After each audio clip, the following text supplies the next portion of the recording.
Hello, everybody.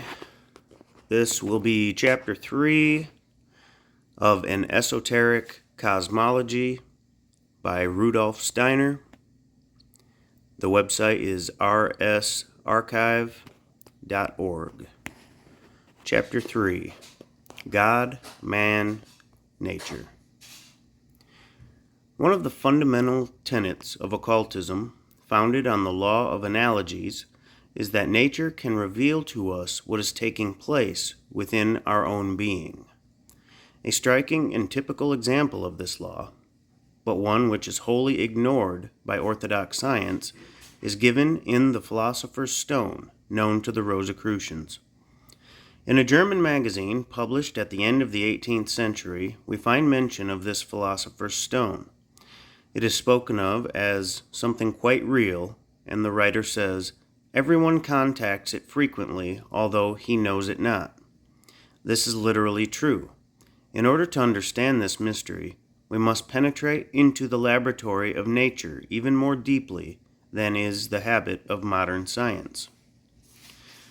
All the world knows that man inhales oxygen and exhales carbonic acid.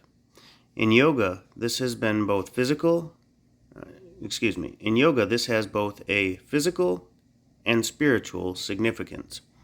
Man cannot inhale carbonic acid for the purposes of nourishing his being. He would die, whereas the carbonic acid keeps the plants alive.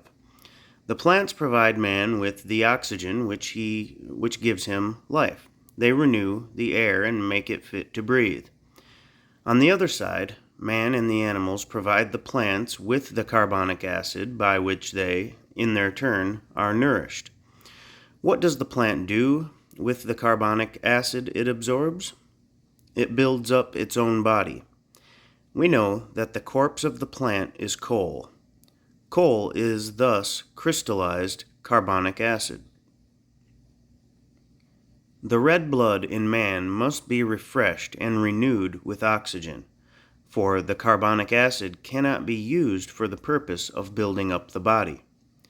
The exercises of yoga are a training which enables man to make the red blood into a bodybuilder.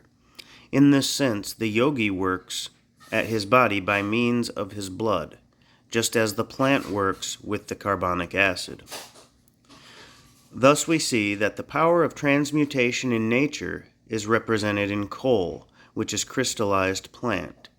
The Philosopher's Stone, in its most general sense, signifies this power of transmutation. The law of regression as well as the law of ascension is true for all beings. The minerals are plants which have degenerated. The plants are the remnants of animal life. Animals and man, his physical body, have a common ancestor. Man has ascended. The animal has descended. The spiritual part of man proceeds from the gods. In this sense, man is a god who has degenerated, and Lamartine's words are literally true. Man is a fallen god who remembers the heavens. There was an epoch when all life on earth was semi-plant and semi-animal. The earth herself was, as it were, a great animal being. Her whole surface was one mass of peat-like turf, with gigantic forest growing from it. This is the epoch when the earth and the moon were united in one body. The moon represents the feminine element of the earth. There are beings whose progress is checked, who remain at a lower stage of evolution. The mistletoe, for instance, is a token of this ancient epoch. It is a survival of the parasitic plant beings which once lived on the earth as upon a plant. Hence, its peculiar occult properties, known to the Druids, who spoke of it as the most sacred of all plants.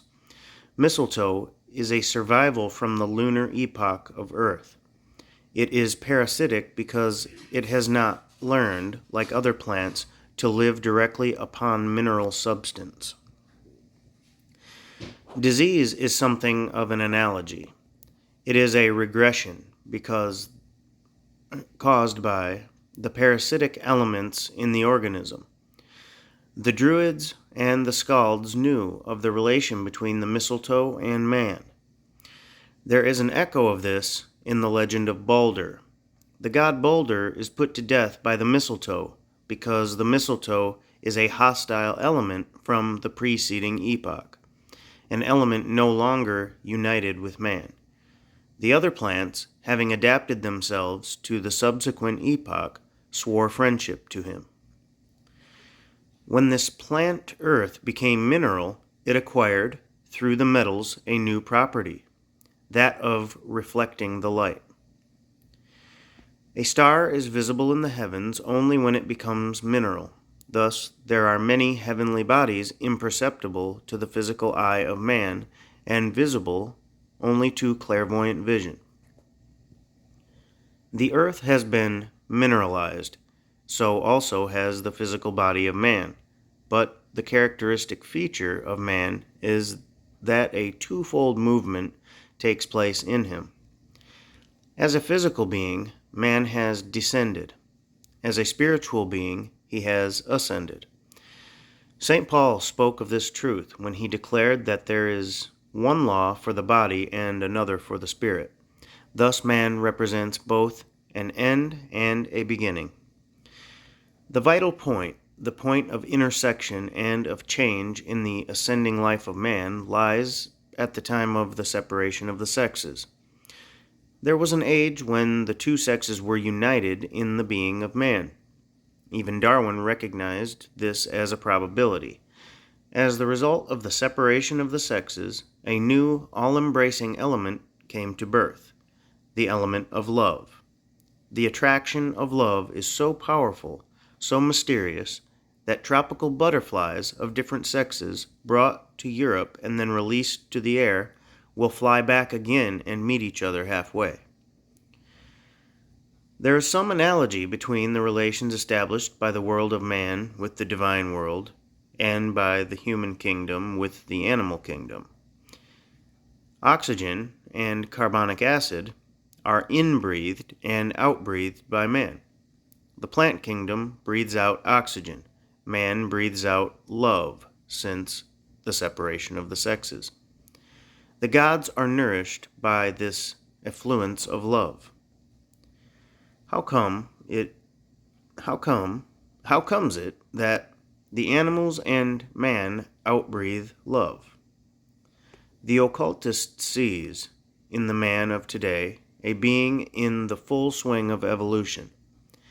Man is at the same time a fallen god and a god in the becoming. The kingdom of the heavens is nourished by the effluence of human love. Ancient Greek mythology expresses this reality when it speaks of nectar and ambrosia. The gods are so far above man that their natural tendency would be to subjugate him. But there is a halfway state of being between man and the gods, just as the mistletoe is halfway between the plant and the animal. It is represented by Lucifer and the Luciferian element. The interest of the gods is the element of human love, by means of which their life is sustained. When Lucifer, in the form of the serpent, induces man to seek for knowledge, Jehovah is wrath. Lucifer is here understood as the fallen god who instills into man the desire for personal knowledge. This sets him in opposition to the divine will, which has created him in its image. Rosicrucian science explains the role of Lucifer in the world. We shall return to this later. Here we will merely recall the following saying of the Rosicrucian order.